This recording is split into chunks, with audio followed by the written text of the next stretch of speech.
when you're wanting to increase your levels of success, you need to focus on unlearning as much as you focus on learning. Can you repeat, please? You want to focus on unlearning failure as much as you want to focus on learning success. So you guys, everyone here is hyper intelligent. Like everyone in here. Like there are people super wealthy with far less intelligence than everybody in the room. They just have a working formula. That's all it is. Just a formula that works. And they plug and play in it.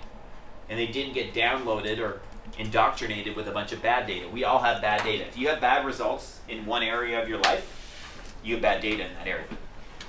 Don't make it personal. Don't make it about you. Maybe I'm not worth it.